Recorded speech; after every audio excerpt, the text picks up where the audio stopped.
Na noite de 20 de junho de 2011, a comunidade Danon, em Nova Iguaçu, na Baixada Fluminense, vivia mais uma daquelas noites comuns de inverno em que o frio chega cedo e as ruas se esvaziam antes do horário habitual. As casas simples se fechavam uma a uma, televisões ligadas, famílias tentando seguir a rotina em um território acostumado à presença constante da polícia, do medo e da incerteza. Juan Moraes tinha apenas 11 anos. Era um menino magro, curioso, conhecido na vizinhança por brincar na rua e ajudar a mãe dentro de casa. Naquela noite, Juan estava com o irmão Wesley, de 14 anos, e com um jovem da comunidade chamado Wanderson, quando sons de tiros começaram a ecoar pelos becos estreitos do Danon. Não era algo incomum. Operações policiais aconteciam com frequência, muitas vezes sem aviso, transformando em segundos o que era rotina em correria e pânico. Segundo relatos oficiais divulgados posteriormente, policiais militares do 20º Batalhão realizavam uma ação na comunidade para combater o tráfico de drogas. O que começou como uma incursão terminou em confronto. Moradores relataram que os disparos surgiram de repente, sem tempo para que as pessoas se protegessem. Leslie e Wanderson foram atingidos por tiros. O desespero tomou conta da cena.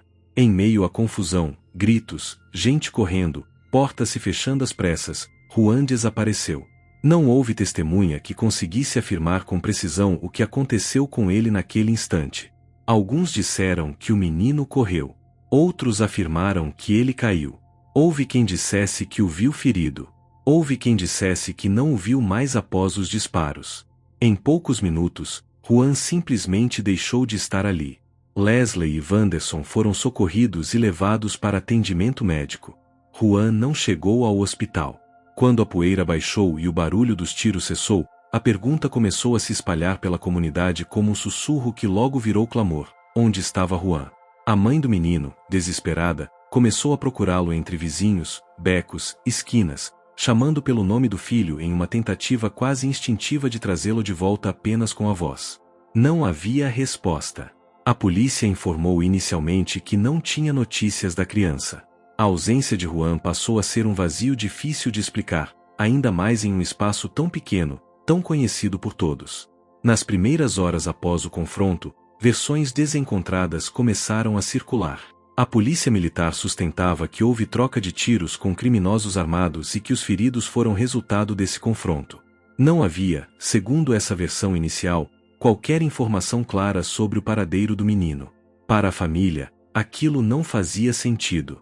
Juan estava ali minutos antes, ao lado do irmão. Não havia como ele simplesmente desaparecer sem deixar rastro. A comunidade começou a se mobilizar, moradores se reuniram, parentes foram chamados, becos foram vasculhados com lanternas improvisadas. Cada canto da comunidade parecia esconder uma resposta que ninguém conseguia encontrar. O caso rapidamente ganhou contornos de algo maior do que um desaparecimento comum. Não se tratava de uma criança que havia se perdido. Tratava-se de um menino que sumiu durante uma ação do Estado, em um território marcado por operações violentas e por uma relação historicamente tensa entre moradores e forças de segurança. Na manhã seguinte, a notícia já circulava em rádios e televisões locais. O nome de Juan começou a ser repetido em reportagens, ainda de forma cautelosa, acompanhado de imagens da comunidade e de entrevistas com familiares visivelmente abalados. A pergunta que ecoava era simples e devastadora: como uma criança de 11 anos desaparece após uma operação policial sem que ninguém saiba explicar o que aconteceu? À medida que as horas se transformaram em dias, a angústia aumentou. Buscas foram anunciadas, mas pareciam desorganizadas e lentas aos olhos da família. Não havia um local específico para procurar, nenhum rastro concreto, nenhuma pista segura. A cada novo boletim, a sensação era de que o caso estava escorrendo pelos dedos. Enquanto isso, o irmão de Juan, ferido, se recuperava fisicamente, mas carregava o peso psicológico de ter sobrevivido sem saber o destino do caçula. Seu depoimento era fragmentado, marcado pelo trauma e pela confusão daquele momento. A comunidade Danon, acostumada a conviver com o silêncio imposto pelo medo, começou a quebrar essa lógica. Cartazes improvisados com a pergunta "Onde está Juan?" surgiram em muros, postes e janelas. Moradores passaram a falar com a imprensa, mesmo temendo represálias. A ausência de respostas claras por parte das autoridades alimentava suspeitas, boatos e revolta. Cada detalhe da operação passou a ser questionado. Horários, posições dos policiais, quantidade de tiros disparados, rotas de fuga, tudo passou a ser analisado não apenas por investigadores, mas por cidadãos comuns tentando entender o que havia acontecido com o menino que, até aquela noite, era apenas mais uma criança da comunidade. O desaparecimento de Juan não era apenas um drama familiar. Ele começava a se transformar em um símbolo. Símbolo da vulnerabilidade das crianças em áreas de conflito, símbolo das falhas do Estado, símbolo de uma violência que parecia sempre atingir os mesmos corpos e os mesmos territórios. Ainda assim, naquele primeiro momento, a esperança persistia. A família acreditava que Juan poderia estar ferido em algum lugar, talvez socorrido por alguém, talvez perdido, talvez assustado. A cada nova ligação telefônica, a cada viatura que se aproximava, o coração da mãe acelerava. Mas as horas passavam, e o silêncio se tornava cada vez mais pesado. Sem pistas concretas, o caso entrou rapidamente em um terreno nebuloso. O que era fato se misturava ao que era suposição. Moradores diziam ter ouvido novos tiros depois do confronto principal. Outros afirmavam ter visto movimentações estranhas. Havia quem dissesse que a polícia sabia mais do que estava dizendo. Havia quem acreditasse que tudo não passava de uma tragédia causada pelo fogo cruzado. Entre versões oficiais e relatos informais, a verdade parecia distante. O desaparecimento de Juan se consolidava como um mistério angustiante, um vazio impossível de ignorar, que começava ali, naquela noite fria de junho, mas que estava longe de terminar. Com o amanhecer dos dias seguintes, o desaparecimento de Juan deixou de ser apenas uma preocupação local e passou a ocupar espaço crescente na imprensa do Rio de Janeiro. O que mais chamava atenção era a ausência de informações concretas. Não havia registro de entrada do menino em hospitais, não havia localização de corpo, não havia testemunha que pudesse afirmar com certeza o que havia acontecido após o tiroteio. Para a família, cada nova reportagem trazia esperança e dor na mesma medida. Esperança de que alguém reconhecesse o rosto do menino e desse uma pista, e dor por ver a imagem de Juan sendo repetida na televisão enquanto ele continuava desaparecido. As autoridades passaram a tratar oficialmente o caso como um desaparecimento ocorrido durante uma operação policial. Uma sindicância interna foi aberta para apurar a conduta dos policiais envolvidos naquela noite. 4 policiais militares do 20º Batalhão foram afastados temporariamente do patrulhamento ostensivo. A medida foi apresentada como preventiva, mas para a família soou como um reconhecimento implícito de que algo havia dado errado. Ainda assim, nenhuma explicação clara foi apresentada. A versão inicial da polícia militar se mantinha: houve confronto, 2 feridos foram socorridos, e o paradeiro da criança era desconhecido. Enquanto isso, moradores da comunidade Danon começaram a relatar detalhes que não apareciam nos comunicados oficiais. Alguns diziam que Juan teria sido atingido por disparos e caído logo após o início do tiroteio. Outros afirmavam que policiais teriam recolhido o menino ferido. Essas falas surgiam de forma fragmentada, muitas vezes sem que as pessoas quisessem se identificar, por medo. O clima na comunidade era de tensão. Viaturas circulavam com frequência, e a presença policial constante era interpretada por alguns como proteção, por outros como intimidação. O silêncio de certas testemunhas passou a ser tão significativo quanto as poucas falas que vinham a público. A família de Juan começou a pressionar por respostas mais firmes. A mãe do menino concedeu entrevistas emocionadas, sempre repetindo que o filho era uma criança, que não tinha envolvimento com o crime e que só queria saber onde ele estava. O pai compareceu a audiências e reuniões, tentando ser ouvido por autoridades que pareciam se mover lentamente. O nome de Juan passou a ser mencionado em debates sobre violência policial e direitos humanos, ampliando o alcance do caso para além da Baixada Fluminense. Com o passar dos dias, a investigação ganhou novos contornos. A Polícia Civil assumiu um papel mais ativo, prometendo reconstituir os acontecimentos daquela noite. Peritos começaram a analisar marcas de tiros, trajetos possíveis, depoimentos contraditórios. Ainda assim, tudo parecia girar em círculos. Não havia uma prova material decisiva. Não havia uma imagem clara do momento exato em que Juan desapareceu. O caso se tornava um quebra-cabeça com peças faltando, e cada nova tentativa de encaixe gerava mais perguntas. Foi nesse contexto de incerteza que surgiu uma informação que mudaria drasticamente o rumo da história. Um corpo havia sido encontrado em um rio na cidade de Belfort Roxo, a quilômetros de distância da comunidade Danon. Inicialmente, a identificação feita pelo Instituto Médico Legal apontava que se tratava do corpo de uma menina. A notícia chegou à família de Juan como um golpe confuso e doloroso. Por um lado, havia alívio por não ser, em tese, o corpo do menino. Por outro, surgia o medo de que aquela identificação estivesse errada. O histórico de falhas e contradições já havia minado a confiança da família nas informações oficiais. Dias depois, essa desconfiança se mostrou fundada. Exames mais aprofundados começaram a indicar que o corpo encontrado poderia, sim, ser o de Juan. A confusão inicial sobre o sexo da vítima levantou questionamentos graves sobre o trabalho pericial.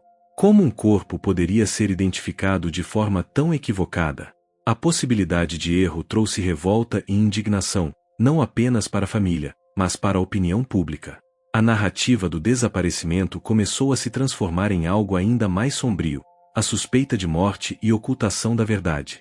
Quando o resultado definitivo do exame de DNA confirmou que o corpo encontrado em Belfort Roxo era de Juan, a esperança que ainda resistia se rompeu de forma abrupta. O menino estava morto. A confirmação trouxe luto, mas também abriu uma nova fase do caso, ainda mais complexa e controversa. A distância entre o local do desaparecimento e o local onde o corpo foi encontrado levantou uma pergunta central: como o corpo de uma criança de 11 anos foi parar tão longe do ponto do confronto? Essa pergunta passou a ser o eixo em torno do qual toda a investigação giraria a partir daquele momento. A morte de Juan deixou de ser apenas um desfecho trágico. Ela escancarou falhas, levantou suspeitas e colocou em xeque versões oficiais. Para a família, o luto se misturava à indignação. Para a comunidade, o medo se misturava à revolta. Para o público que acompanhava o caso pela televisão, começava a ficar claro que aquela história estava longe de ser simples. O desaparecimento havia se transformado em um caso de repercussão nacional, marcado por erros, silêncios e perguntas sem resposta. A confirmação de que o corpo encontrado em Belfort Roxo era, de fato, o de Juan marcou um ponto de virada irreversível na investigação e na forma como o caso passou a ser visto pela sociedade. Até aquele momento, ainda havia espaço para dúvida, para a esperança de que o menino estivesse vivo em algum lugar. Com o laudo de DNA, essa possibilidade se extinguiu, dando lugar a uma nova e dolorosa pergunta: como Juan morreu e o que aconteceu entre o momento do tiroteio e o abandono do corpo a quilômetros de distância da comunidade Danon? O choque causado pela identificação do corpo foi intensificado pela maneira como tudo aconteceu, revelando falhas graves no sistema pericial e alimentando a sensação de que a verdade estava sendo empurrada para debaixo do tapete. O Instituto Médico Legal havia cometido um erro que parecia inaceitável para a maioria das pessoas. O corpo, em estado avançado de decomposição, foi inicialmente identificado como sendo do sexo feminino. Essa informação foi divulgada publicamente e só depois corrigida, quando exames mais detalhados apontaram a compatibilidade genética com a família de Juan. A revelação do erro abalou profundamente a credibilidade da perícia. Se algo tão básico quanto o sexo da vítima havia sido identificado de forma equivocada, quantos outros detalhes poderiam estar errados ou mal interpretados? Para a família, a sensação era de abandono institucional. Para a opinião pública, surgia a impressão de descaso e incompetência. As circunstâncias em que o corpo foi encontrado também levantaram questionamentos difíceis de responder. Juan não foi localizado próximo ao local do confronto. Seu corpo apareceu em um rio, em Belfort Roxo, uma área distante, fora do trajeto imediato da operação policial daquela noite. Não havia uma explicação simples para esse deslocamento. A hipótese de que o menino tivesse sido levado pela correnteza não se sustentava diante da geografia da região e das condições do local.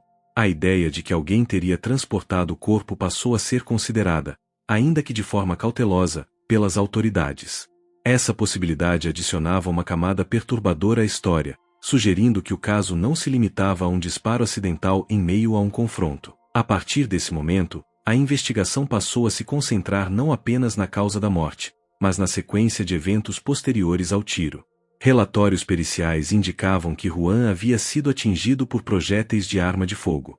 A análise balística buscava determinar a origem desses disparos, mas esbarrava na dificuldade de reconstruir a cena com precisão.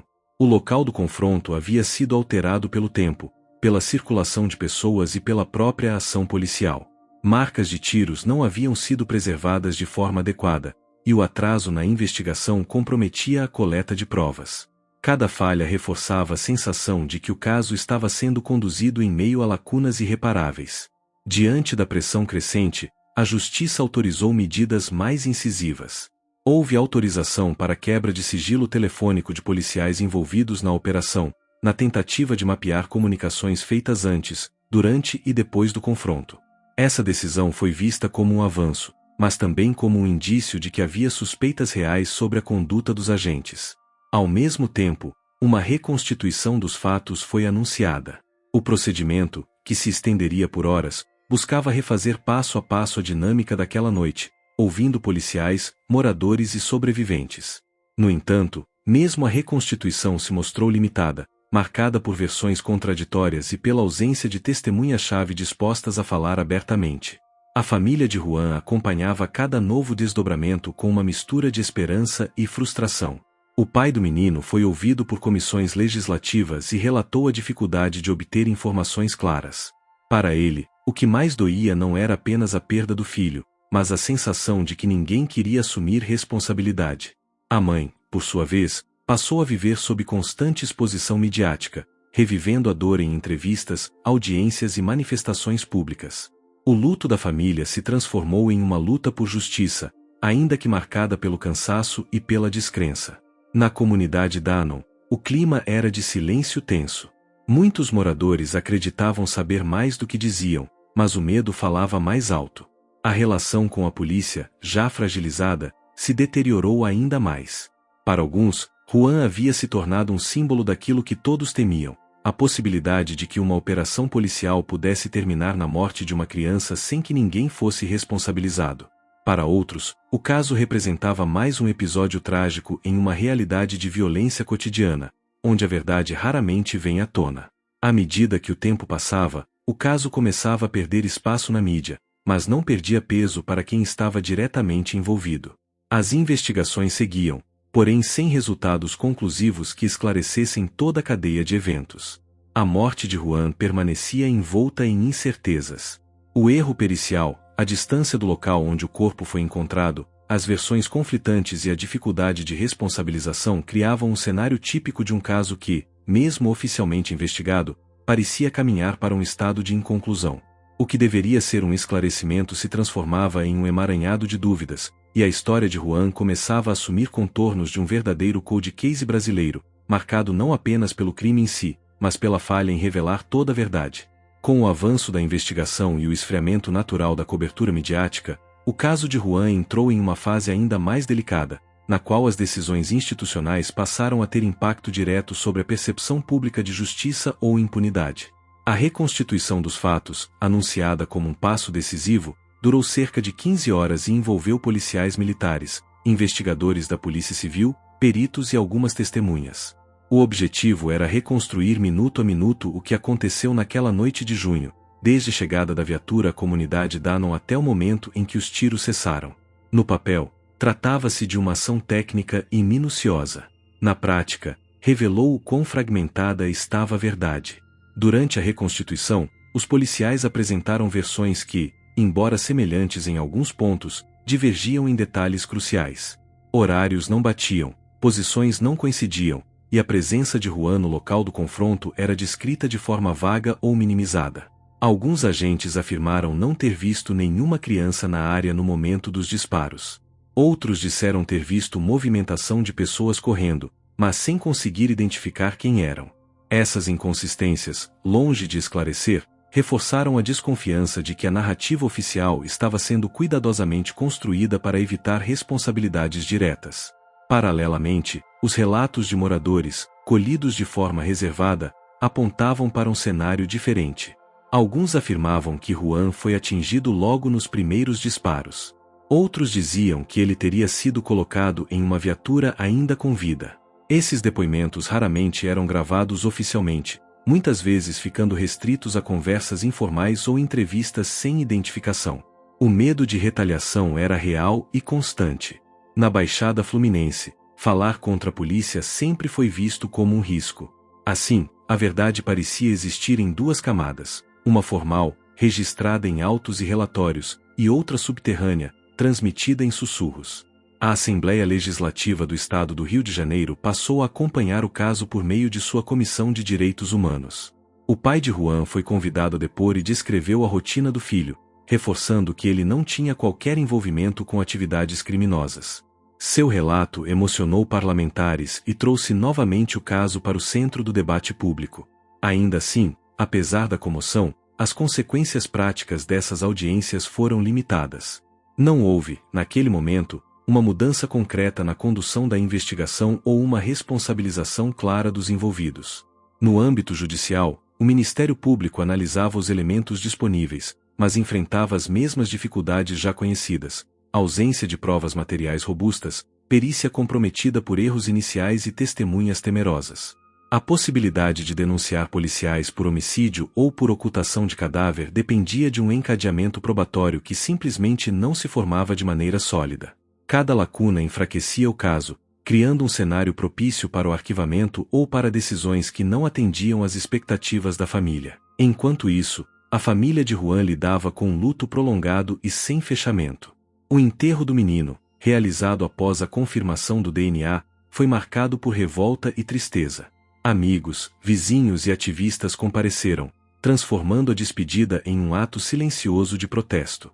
A imagem do caixão pequeno se tornou um símbolo poderoso, frequentemente retomado em reportagens e debates sobre violência policial. Para a mãe, porém, nada disso substituía a necessidade de respostas claras. Cada novo adiamento, cada nova explicação técnica, soava como mais uma forma de empurrar a dor para o futuro. Com o passar do tempo, surgiram boatos e especulações que ampliaram ainda mais a confusão.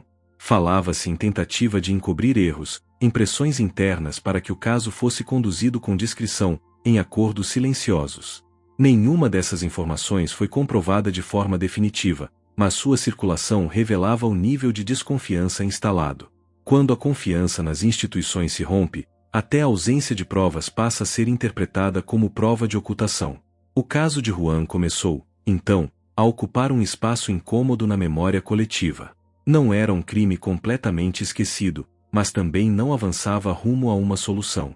Ele surgia esporadicamente em reportagens retrospectivas, em estudos acadêmicos sobre violência policial, em discursos de ativistas. Cada reaparição reabria feridas e reforçava a percepção de que o sistema havia falhado. Para muitos, Juan não era apenas uma vítima, mas a representação de um padrão que se repetia: operações mal conduzidas, mortes sem esclarecimento completo e famílias condenadas a conviver com a dúvida. À medida que os anos se acumulavam sem um desfecho satisfatório, o caso se cristalizava como um exemplo de impunidade estrutural. Não havia uma resposta definitiva sobre quem disparou o tiro fatal, nem sobre como o corpo foi levado até Belford Roxo. O que restava eram fragmentos de verdade, espalhados em depoimentos, laudos e memórias. Fragmentos que, juntos, formavam uma história incompleta, marcada pela ausência de responsabilização e pelo silêncio oficial. Era nesse vazio, entre o que se sabia e o que nunca foi esclarecido, que o caso de Juan começava a se consolidar como um cold case brasileiro, não por falta de investigação formal, mas pela incapacidade de transformar investigação em justiça. Com o passar dos meses e depois dos anos, o caso de Juan entrou em uma etapa silenciosa, talvez a mais cruel de todas. Não havia mais coletivas de imprensa frequentes, não havia atualizações significativas nos telejornais, não havia novas diligências anunciadas com destaque. A investigação continuava existindo nos papéis, nos protocolos e nos arquivos, mas para a família e para a comunidade, a sensação era de estagnação. O tempo, que em muitos casos ajuda a esclarecer crimes, ali parecia trabalhar no sentido oposto, apagando rastros, enfraquecendo memórias e reduzindo ainda mais as chances de uma responsabilização clara. Os policiais envolvidos na operação já não eram mais figuras centrais no noticiário. Alguns retornaram às atividades, outros foram remanejados, e a vida institucional seguiu seu curso normal. Para a família de Juan, esse retorno à normalidade soava como um contraste brutal com a realidade deles, que permanecia marcada pela ausência do menino. Cada aniversário não comemorado, cada data simbólica, reforçava a sensação de injustiça. Juan deixava de ser notícia, mas jamais deixava de ser filho, irmão e presença faltante dentro de casa. Dentro da comunidade Danon, o caso passou a ser lembrado de forma quase sussurrada. Moradores evitavam comentar abertamente, mas o nome de Juan surgia em conversas privadas, sempre acompanhado de um sentimento de impotência. Muitos acreditavam que a verdade nunca seria oficialmente reconhecida. A experiência ensinava que, em situações semelhantes, a responsabilização raramente chegava. Esse aprendizado coletivo alimentava uma cultura de silêncio, não por concordância, mas por sobrevivência. Estudiosos e organizações de direitos humanos passaram a citar o caso em relatórios e pesquisas sobre violência policial no Brasil. Juan passou a ser mencionado ao lado de outros nomes, outras histórias interrompidas, formando um quadro maior e mais alarmante. Nessas análises, o caso era frequentemente descrito como emblemático não apenas pela morte de uma criança, mas pela sucessão de falhas institucionais, operação mal esclarecida, desaparecimento não explicado, erro pericial grave e ausência de punição efetiva. O caso deixava de ser apenas individual e passava a representar um padrão estrutural. Apesar disso, para o sistema de justiça, o caso seguia limitado pelas provas disponíveis. Sem testemunhas dispostas a falar oficialmente, sem uma cadeia de custódia preservada desde o início e com erros cometidos nas primeiras horas da investigação, qualquer tentativa de reabrir o processo enfrentava obstáculos quase intransponíveis. A verdade jurídica, aquela capaz de sustentar uma condenação, parecia cada vez mais distante da verdade percebida pela família e pela comunidade. Essa distância entre o que se acredita ter acontecido e o que se consegue provar é um dos elementos centrais que transformam um crime em cold case. A mãe de Juan, ao longo dos anos, manteve viva a memória do filho da forma que conseguiu. Em entrevistas ocasionais, sempre que o caso voltava à tona, ela repetia que não buscava vingança, apenas respostas. Seu discurso se tornava mais contido, menos explosivo, mas não menos doloroso. O tempo não apagou a perda, apenas ensinou a conviver com ela. O pai, por sua vez, continuou a participar de eventos e debates quando convidado, usando sua história como alerta para outras famílias. Boatos continuaram circulando, mesmo sem confirmação. Falava-se que alguém sabia a verdade, que algum policial teria comentado algo em particular, que documentos existiam e nunca vieram a público. Nada disso se transformou em prova concreta. Ainda assim, esses rumores mantinham o caso vivo na memória coletiva, alimentando a sensação de que havia algo não dito, algo escondido entre linhas oficiais e relatórios incompletos. Em casos assim, a ausência de respostas definitivas cria espaço para narrativas paralelas, algumas plausíveis, outras não, mas todas nascidas do mesmo vazio. A cada nova discussão sobre operações policiais em comunidades, o nome de Juan reaparecia como exemplo. Não como estatística, mas como história. Um menino que não estava armado, que não participava de confronto algum, que simplesmente estava no lugar errado, na hora errada, em um contexto onde a linha entre proteção e violência é frequentemente borrada. Essa recorrência mantinha o caso relevante no debate público, mesmo sem avanços concretos na investigação. Assim, o caso de Juan foi se consolidando como um símbolo de algo maior. Não apenas da morte de uma criança, mas da dificuldade do Estado em lidar com seus próprios erros. Um caso em que a verdade factual parecia conhecida por muitos, mas a verdade oficial permanecia incompleta. Um caso em que o tempo não trouxe justiça, apenas silêncio. E é justamente nesse silêncio prolongado, nessa ausência de desfecho claro, que o caso se firma definitivamente como um cold case, carregando consigo a dor de uma família e as perguntas que o tempo não conseguiu responder. Com o distanciamento dos anos, o caso de Juan passou a existir em duas dimensões paralelas que raramente se encontravam. De um lado, a dimensão institucional, feita de processos, recursos, audiências e linguagem técnica. Do outro, a dimensão humana, marcada pela dor contínua da família e pela memória coletiva de uma comunidade que nunca aceitou completamente a versão inicial apresentada pelas autoridades. Essa separação ficou cada vez mais evidente à medida que o sistema de justiça avançava lentamente, enquanto a vida real seguia marcada por ausências irreparáveis. As decisões judiciais que vieram com o tempo não trouxeram o encerramento emocional que muitos esperavam. Para a família de Juan, cada audiência representava uma reabertura da ferida, a repetição pública de detalhes que nunca deveriam ter acontecido. Ainda assim, Comparecer era uma forma de resistência, uma maneira de garantir que o nome de Juan não fosse reduzido a um número de processo ou a uma nota de rodapé em estatísticas oficiais. Estar presente era afirmar que aquela criança existiu, teve uma vida interrompida e merecia ser lembrada com dignidade. No campo jurídico, o caso se tornou referência para debates sobre responsabilização em operações policiais. Advogados, promotores e especialistas passaram a citar Juan em palestras e artigos, discutindo até que ponto o uso da força havia sido legítimo, onde começaram os excessos e como a ausência de protocolos claros contribuiu para o desfecho trágico.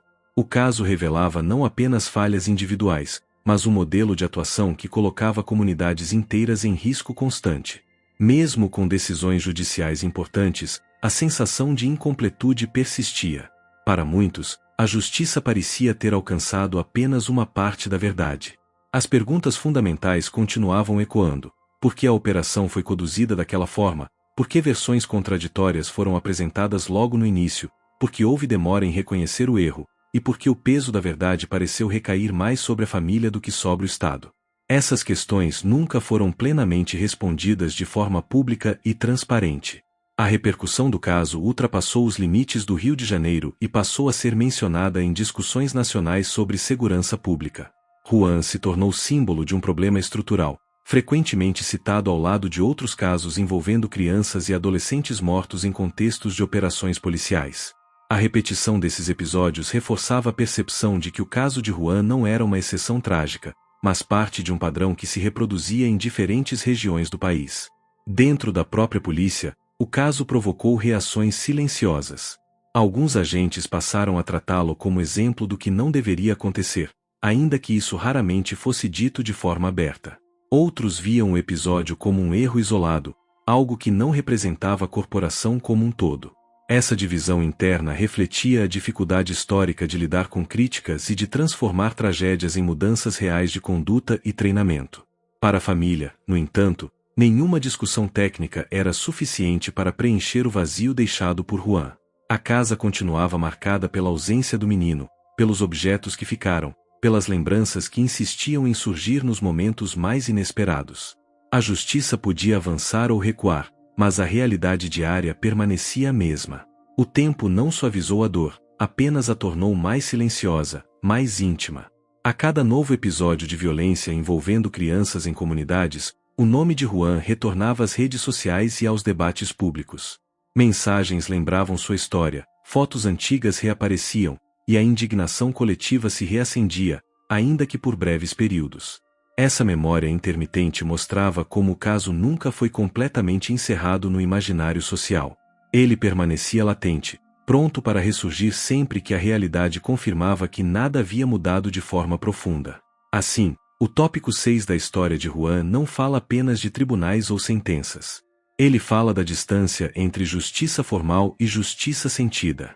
Fala de um país que reconhece seus erros tardiamente, de uma família que aprendeu a viver sem respostas completas e de uma sociedade que continua debatendo as mesmas questões anos depois. O caso avançava nos autos, mas permanecia congelado no coração de quem esperava que, um dia, a verdade fosse suficiente para trazer algum tipo de paz. Com o passar dos anos, o caso de Juan deixou de ser apenas uma lembrança dolorosa e passou a ocupar um espaço permanente na memória coletiva, especialmente entre moradores de comunidades periféricas.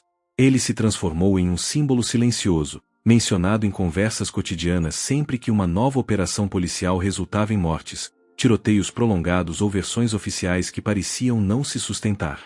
Juan não era mais apenas Juan. Ele representava o medo constante de mães que viam seus filhos saírem de casa sem a certeza de que voltariam. A família, por sua vez, passou a conviver com uma forma particular de exposição pública. Mesmo tentando reconstruir a própria vida, era impossível escapar do rótulo de família do Juan. Em entrevistas, eventos ou datas simbólicas, o passado era sempre reaberto. Cada pergunta, ainda que bem intencionada, exigia reviver a madrugada em que tudo desmoronou. Ainda assim, o silêncio nunca foi uma opção completa. Falar sobre Juan tornou-se também uma forma de impedir que sua história fosse esquecida ou distorcida com o tempo. Nas redes sociais, o caso ganhou nova vida. Jovens que eram crianças em 2011 passaram a conhecer a história anos depois, através de vídeos, reportagens antigas resgatadas e relatos compartilhados em datas marcantes. Muitos se surpreendiam ao descobrir detalhes que não haviam sido amplamente divulgados na época, como as contradições iniciais e a demora na responsabilização. Esse resgate digital funcionou como uma segunda onda de repercussão, mostrando que o caso continuava relevante mesmo para uma geração que não acompanhou em tempo real. Ao mesmo tempo, surgiram boatos, teorias e versões paralelas que circulavam fora do ambiente institucional. Em rodas de conversa, comentários online e mensagens privadas, pessoas especulavam sobre decisões internas, pressões políticas e possíveis tentativas de minimizar o impacto do ocorrido. Embora nem todas essas versões pudessem ser confirmadas, elas revelavam uma profunda desconfiança em relação às narrativas oficiais. Para muitos, o que foi divulgado publicamente sempre pareceu insuficiente diante da gravidade do ocorrido. Esse clima de desconfiança também se refletia na relação entre comunidades e forças de segurança. O nome de Juan passou a ser citado como alerta, como exemplo de que operações policiais podiam fugir do controle e atingir os mais vulneráveis. Em algumas comunidades, mães ensinavam seus filhos a se proteger durante confrontos armados usando Juan como referência, não por sensacionalismo, mas como um lembrete real de que o perigo não era abstrato. Em eventos acadêmicos e debates públicos, o caso começou a ser analisado sob uma perspectiva mais ampla, envolvendo racismo estrutural, desigualdade social e a naturalização da violência em territórios pobres. Especialistas destacavam que a comoção inicial contrastava com a lentidão das mudanças efetivas. O discurso de que a morte de Juan serviria para evitar novas tragédias foi repetido diversas vezes, mas, na prática, casos semelhantes continuaram acontecendo, reforçando a sensação de impunidade estrutural. Para a família, cada novo episódio semelhante era vivido como uma dupla dor. Além do sofrimento alheio, havia a confirmação amarga de que a história de Juan não havia sido suficiente para provocar a transformação esperada. O luto, que já não tinha prazo, passava a carregar também um peso de frustração coletiva. A pergunta que surgia, ainda que raramente dita em voz alta, era simples e devastadora. Se nem a morte de uma criança conseguiu mudar algo, o que conseguiria? Com o tempo, o caso passou a ser lembrado menos pela cronologia dos fatos e mais pelo que ele representava. Juan se tornou um marco, uma referência moral em discussões sobre violência de Estado. Seu nome era citado não apenas para lembrar o passado, mas para questionar o presente. A ausência de respostas completas transformou o caso em algo inacabado, aberto, como uma ferida que nunca cicatrizou totalmente. Assim, o sétimo momento dessa história não é definido por uma decisão específica ou por uma nova prova, mas pela forma como Juan passou a existir no imaginário social. Ele deixou de ser apenas uma vítima de 2011 e se tornou um símbolo contínuo, invocado sempre que a realidade insistia em repetir o mesmo roteiro. Um lembrete de que algumas histórias não terminam quando os processos se encerram, mas continuam ecoando enquanto as causas profundas permanecem intocadas. À medida que o tempo avançava, o caso do menino Juan entrava em uma fase ainda mais delicada, a do esquecimento institucional. Embora oficialmente encerrado, ele jamais foi totalmente resolvido no imaginário público. Documentos ficaram arquivados, processos foram concluídos, mas perguntas fundamentais permaneceram sem respostas claras. Para a família e para muitos que acompanharam o caso desde o início, a sensação era de que houve um fechamento burocrático, não um encerramento real. O Estado havia seguido adiante, mas o vazio deixado por Juan continuava presente. Com a redução do interesse da grande mídia, a história passou a sobreviver principalmente através da memória popular, de reportagens antigas e de menções ocasionais em debates sobre violência policial. Esse afastamento gradual dos holofotes contribuiu para uma percepção dolorosa. Casos como o de Juan só permanecem em evidência enquanto causam impacto imediato. Passado o choque inicial, a máquina institucional segue seu curso, e as vítimas ficam para trás, sustentadas apenas pela insistência de familiares e ativistas.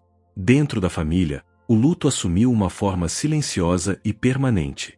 Datas comemorativas, aniversários e feriados tornaram-se momentos de ausência explícita. Juan não cresceu, não teve adolescência, não teve futuro. Cada ano que passava reforçava a dimensão do que foi tirado. Não se tratava apenas da perda de uma criança, mas da interrupção brutal de todas as possibilidades que ela carregava. Esse tipo de dor não diminui com o tempo, ela apenas muda de forma, tornando-se mais contida, mais solitária. Em entrevistas esporádicas concedidas ao longo dos anos, familiares demonstravam cansaço, mas também uma determinação que nunca desapareceu por completo. Não havia mais a expectativa de justiça plena, mas sim o desejo de que a história fosse lembrada com honestidade. O medo maior passou a ser o da distorção, de versões simplificadas ou narrativas que apagassem a responsabilidade estrutural envolvida no caso. Manter a memória de Juan viva tornou-se uma forma de resistência. Enquanto isso, novos episódios de violência envolvendo crianças e adolescentes continuavam a surgir no noticiário. Cada novo caso funcionava como um espelho cruel, reacendendo a memória de 2011. A repetição do padrão reforçava a ideia de que a morte de Juan não foi um ponto fora da curva, mas parte de um sistema que falha continuamente em proteger os mais vulneráveis. Essa constatação transformou a indignação inicial em uma espécie de resignação coletiva, ainda mais perigosa por sua normalização. O caso também passou a ser utilizado como referência em estudos e relatórios sobre segurança pública. Nesses documentos, Juan aparecia como estatística, como exemplo, como parágrafo explicativo.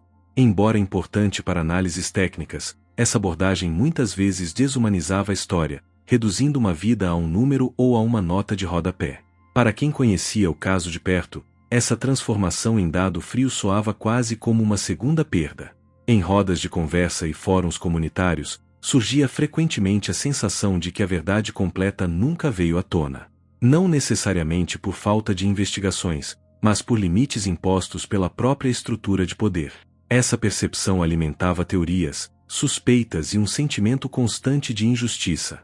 Mesmo sem provas novas, a dúvida persistia, corroendo qualquer sensação de conclusão. O caso de Juan parecia condenado a existir nesse espaço nebuloso entre o oficialmente resolvido e o emocionalmente inconcluso. Assim, o 8º capítulo dessa história é marcado pelo silêncio que se instala após o barulho. Um silêncio pesado, carregado de significados, onde a ausência de novas informações não traz alívio, apenas reforça a distância entre o que foi prometido e o que foi entregue. Juan permanece como uma presença ausente, lembrado não apenas pelo que aconteceu, mas pelo que nunca foi plenamente esclarecido. Um caso encerrado nos papéis, mas eternamente aberto na consciência de quem se recusa a esquecer. Com o passar dos anos, o caso do menino Juan começou a ocupar um lugar específico no debate público, o de exemplo emblemático de como a verdade pode se perder entre versões oficiais, desgaste do tempo e a desigualdade na aplicação da justiça. Já não se tratava apenas de relembrar o que aconteceu naquela noite de 2011, mas de questionar como o Estado lida com seus próprios erros e até que ponto existe disposição real para encarar responsabilidades quando as vítimas vêm das camadas mais vulneráveis da sociedade. Juan passou a ser citado não só como uma criança morta, mas como um retrato de um sistema que falha repetidamente. Nesse período, jornalistas independentes, pesquisadores e comunicadores começaram a revisitar o caso com um olhar mais crítico. Ao reler reportagens antigas, ouvir entrevistas arquivadas e analisar a cronologia dos fatos, muitos perceberam inconsistências sutis que haviam passado despercebidas no calor dos acontecimentos. Pequenos detalhes, antes tratados como irrelevantes, ganhavam novo peso quando observados à distância. O tempo, que muitas vezes apaga memórias, nesse caso ajudou a iluminar contradições. A ausência de novas investigações aprofundadas reforçou a sensação de que havia limites invisíveis sobre até onde se podia ir. Não necessariamente por falta de provas, mas por falta de interesse institucional. O caso de Juan já não mobilizava grandes audiências nem gerava pressão política significativa. Sem essa pressão, qualquer possibilidade de reabertura ou revisão se tornava cada vez mais remota. A justiça, nesse contexto, parecia operar dentro de prazos emocionais. Quando a dor deixa de comover o suficiente, o caso perde prioridade. Para a família, esse cenário representava uma forma diferente de violência. Não havia mais confrontos diretos, entrevistas frequentes ou manchetes sensacionalistas, mas havia o peso constante da invisibilidade. A ideia de que a história de Juan poderia ser lentamente apagada do debate público era quase tão dolorosa quanto a perda em si. Manter viva a memória tornou-se uma luta diária contra o esquecimento, uma tentativa de impedir que o silêncio vencesse. Em comunidades semelhantes àquela onde Juan vivia, o caso continuava sendo lembrado como alerta. Pais e mães citavam seu nome em conversas sobre operações policiais, como um lembrete de que a linha entre segurança e tragédia pode ser extremamente frágil. Juan passou a existir como uma referência simbólica, uma história contada de boca em boca, muitas vezes com detalhes imprecisos, mas sempre carregada de medo e indignação. Essa transmissão oral, embora imperfeita, manteve a história viva fora dos registros oficiais. O que mais chamava atenção nesse estágio era a transformação do caso em algo quase abstrato para quem não o viveu diretamente. Para muitos, Juan passou a ser apenas um nome conhecido, associado vagamente à violência policial. Essa abstração, no entanto, contrastava brutalmente com a realidade da família, que continuava lidando com a ausência concreta de uma criança. Essa distância entre o discurso público e a dor privada revelava uma das facetas mais cruéis de casos assim. Eles se tornam símbolos, mas deixam pessoas reais para trás. Ao mesmo tempo, a falta de respostas definitivas alimentava um sentimento coletivo de impotência. Mesmo aqueles que acreditavam que tudo já havia sido esclarecido demonstravam desconforto diante das lacunas que nunca foram plenamente preenchidas. A história parecia ter sido encerrada mais por exaustão do que por convicção. Quando um caso termina assim, ele não se fecha de verdade, ele apenas se afasta do centro das atenções. O nono momento dessa narrativa é marcado por essa tensão entre memória e esquecimento. Juan permanece presente como símbolo, mas ausente como prioridade. Sua história continua ecoando em debates, estudos e conversas informais, não porque tenha sido completamente compreendida, mas justamente porque deixou perguntas sem resposta. É nesse espaço indefinido, entre o que foi dito e o que nunca será esclarecido, que o caso se consolida como um verdadeiro cold case da consciência coletiva brasileira. À medida que o caso de Juan avançava ainda mais no tempo, ele passou a assumir uma característica comum a muitos cold cases brasileiros: a sensação de que a verdade oficial havia se tornado imutável, independentemente das dúvidas que continuavam existindo. Não surgiam novos fatos, não havia reaberturas formais nem revisões profundas. O que existia era uma narrativa consolidada, repetida ao longo dos anos, até se tornar quase incontestável. Questioná-la passou a ser visto, por alguns, como insistência inútil ou como tentativa de reabrir feridas que o próprio Estado preferia manter fechadas. Nesse cenário, a história de Juan começou a ser absorvida pelo cotidiano como algo distante, quase histórico. Para quem não viveu 2011 de perto, o caso passou a parecer antigo, pertencente a outra época, mesmo que as circunstâncias que o permitiram continuassem presentes. Essa percepção gerou um efeito perigoso, a ideia de que tragédias assim fazem parte de um passado superado, quando, na prática, elas seguem se repetindo sob novas manchetes e novos nomes. Juan tornou-se um marco cronológico, mas não um ponto de virada real. O distanciamento temporal também alterou a forma como o público se relacionava com o caso. A indignação deu lugar à curiosidade, e a curiosidade, muitas vezes, à indiferença. O nome de Juan passou a surgir em listas, comparações e retrospectivas, diluído entre outros casos semelhantes. Esse processo de diluição é uma das marcas mais cruéis do tempo. Quando uma história deixa de chocar, ela corre o risco de ser normalizada. E a normalização da violência é, por si só, uma forma de continuidade do problema. Para a família, no entanto, o tempo nunca funcionou como anestesia. Cada novo ano reforçava a ausência, não apenas de Juan, mas de qualquer sensação de justiça plena. A convivência com a ideia de que o caso não teria novos desdobramentos exigiu um tipo de força silenciosa, quase invisível. Não havia mais energia para lutar contra instituições, mas também não havia espaço para esquecer. A vida seguiu, mas sempre com uma parte dela presa em 2011. Em determinados momentos, o caso ressurgia brevemente na mídia, geralmente impulsionado por datas simbólicas ou por novos episódios de violência envolvendo crianças. Nessas ocasiões, antigos trechos de reportagens eram reapresentados, imagens reapareciam e o nome de Juan voltava a circular. Mas esse retorno era sempre passageiro. Assim que o noticiário avançava, a história voltava ao seu estado latente, aguardando o próximo gatilho para ser lembrada novamente. Essa dinâmica criou uma espécie de ciclo previsível: comoção, esquecimento, resgate pontual e novo esquecimento. Um ciclo que, longe de ser exclusivo do caso de Juan, revela um padrão estrutural no tratamento de tragédias envolvendo populações vulneráveis. A ausência de continuidade no debate público impede qualquer transformação profunda.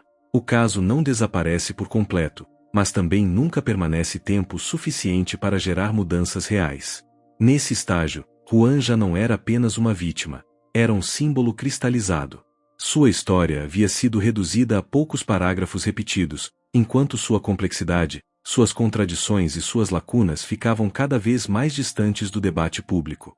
O risco maior passou a ser o de que o caso fosse lembrado apenas de forma superficial, sem a reflexão crítica necessária sobre tudo o que ele representava. Assim, o 10º momento da narrativa é marcado pela consolidação do silêncio oficial e pela resistência frágil da memória coletiva. Juan permanece como uma história conhecida, mas não aprofundada, lembrada, mas não revisitada, encerrada nos registros, mas ainda inquietante para quem se permite olhar além da versão final. Um cold case que não depende apenas de provas, mas da disposição social de enfrentar verdades desconfortáveis que o tempo tentou apagar. Com o passar dos anos, o caso do menino Juan passou a ocupar um espaço ainda mais simbólico do que jurídico. Ele já não era discutido como um processo em andamento, nem como uma investigação passível de novos desdobramentos, mas como uma referência moral. Seu nome começou a ser utilizado como marco em debates sobre violência policial, infância vulnerável e a distância entre o discurso oficial e a realidade vivida nas periferias. Juan se tornou uma espécie de lembrança incômoda, evocada sempre que surgia a necessidade de lembrar que nem todas as vítimas recebem o mesmo peso na balança da justiça. Nesse ponto da história, o silêncio das instituições contrastava com a persistência da memória social. Mesmo sem novas informações, o caso continuava circulando de forma quase subterrânea, reaparecendo em conversas, textos opinativos e produções independentes. Era como se Juan tivesse passado a existir em dois mundos distintos. Um, o oficial, onde tudo estava encerrado, e outro, o simbólico, onde nada havia sido plenamente resolvido. Essa duplicidade reforçava a sensação de que a verdade formal não era suficiente para oferecer qualquer tipo de reparação emocional ou coletiva. Para quem acompanhou o caso desde o início, havia uma percepção clara de que a narrativa dominante havia sido simplificada ao longo do tempo. Detalhes desconfortáveis foram sendo deixados de lado, e o foco passou a recair apenas no desfecho processual. Essa simplificação ajudou a tornar a história mais fácil de ser consumida, mas também mais fácil de ser esquecida. Quando uma tragédia é reduzida a poucas linhas, perde-se a dimensão humana que deveria sustentar qualquer reflexão mais profunda. A família de Juan, por sua vez, aprendeu a conviver com essa nova fase marcada pela ausência de expectativas. Já não havia esperança de reabertura, mas também não havia aceitação plena. O luto se tornou permanente, silencioso e solitário. Diferente dos primeiros anos, quando a dor era compartilhada publicamente, agora ela era vivida longe dos holofotes. Essa transição da dor pública para a dor privada é uma das etapas mais cruéis de casos como esse, pois o sofrimento continua, mas o apoio diminui drasticamente. Em determinados círculos, o nome de Juan passou a ser citado quase como um aviso. Um lembrete de que operações policiais mal conduzidas não são exceções, mas parte de um padrão histórico. Esse uso simbólico, embora importante, também carregava um peso ambíguo. Ao mesmo tempo em que mantinha a memória viva, corria o risco de transformar Juan em apenas mais um exemplo entre muitos, diluindo a singularidade de sua história e a brutalidade do que aconteceu naquela noite. O que permanecia, de forma insistente, era a sensação de que algo essencial nunca havia sido plenamente enfrentado. Não se tratava apenas de identificar responsabilidades individuais, mas de reconhecer falhas estruturais profundas. Enquanto essas falhas continuassem sendo tratadas como incidentes isolados, o caso de Juan permaneceria atual, independentemente do tempo que passasse. A ausência de transformação real mantinha a história aberta, mesmo que oficialmente encerrada. Nesse estágio, o caso já não precisava de novas provas para continuar vivo. Ele sobrevivia porque representava uma verdade desconfortável sobre a forma como a sociedade lida com suas próprias contradições. Juan passou a existir como uma presença constante na memória coletiva, não por insistência da mídia, mas porque sua história refletia uma realidade que muitos preferiam não encarar de frente. Assim, o 11º capítulo dessa narrativa é marcado pela consolidação de Juan como símbolo definitivo. Não mais apenas uma vítima de 2011, mas um espelho permanente de um sistema que falha, silencia e segue adiante sem resolver suas feridas. Um cold case que não depende de arquivos ou investigações, mas da disposição coletiva de reconhecer que, enquanto histórias como a de Juan continuarem possíveis, nenhuma conclusão será realmente satisfatória. No fim, o caso do menino Juan não se encerra com uma sentença, um arquivo fechado ou uma versão oficial repetida ao longo dos anos. Ele termina, ou talvez continue, exatamente onde começou, na ausência. A ausência de um menino que deveria ter crescido, brincado, sonhado e seguido um caminho próprio. A ausência de respostas que nunca vieram por completo. E a ausência de uma sensação real de justiça que pudesse, ao menos, aliviar a dor de quem ficou. Juan permanece como um espaço vazio na história, um silêncio que grita mais alto do que qualquer explicação formal. O que torna esse caso ainda mais perturbador é a consciência de que ele não é único. Juan foi um nome, um rosto, uma história que ganhou atenção nacional, mas quantos outros não tiveram a mesma visibilidade? Quantas famílias carregam lutos silenciosos, sem manchetes, sem reportagens especiais, sem sequer a promessa de investigação adequada? O caso de Juan escancara uma realidade desconfortável. Algumas vidas parecem valer menos quando se perdem no meio do caos, da desigualdade e da violência institucionalizada. Ao longo de todos esses anos, o que se construiu em torno de Juan foi mais do que uma narrativa sobre um crime. Foi um retrato de um sistema que reage apenas sob pressão, que se move lentamente e que, muitas vezes, prefere o esquecimento ou reflexão profunda. Um sistema que fecha casos, mas não fecha feridas. Que produz versões finais, mas deixa perguntas abertas.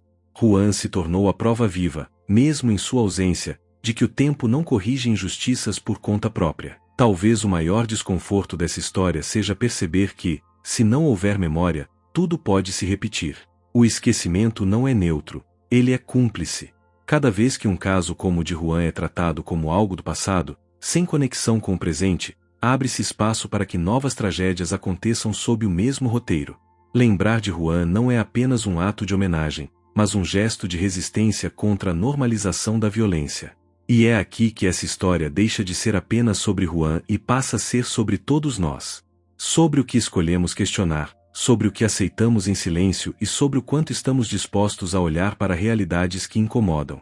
Porque enquanto histórias como essa forem ignoradas, outras crianças continuarão correndo riscos invisíveis, vivendo em territórios onde a vida pode ser interrompida sem aviso e sem consequência proporcional. Se essa história te causou incômodo, tristeza ou revolta, talvez esse seja exatamente o ponto. O silêncio nunca foi uma solução. A memória, sim, pode ser um começo. Agora eu quero saber de você, o que mais te chamou a atenção nesse caso? Você acredita que toda a verdade veio à tona ou acha que ainda existem perguntas sem resposta? Escreve nos comentários o que você pensa, porque a troca de ideias mantém essas histórias vivas. Se você chegou até aqui, se inscreva no canal para não perder outros casos que marcaram o Brasil e que muitos preferem esquecer. Deixe seu like para que essa história alcance mais pessoas e continue sendo lembrada. Porque enquanto alguém estiver disposto a ouvir, contar e questionar, casos como o do menino Juan nunca estarão realmente encerrados.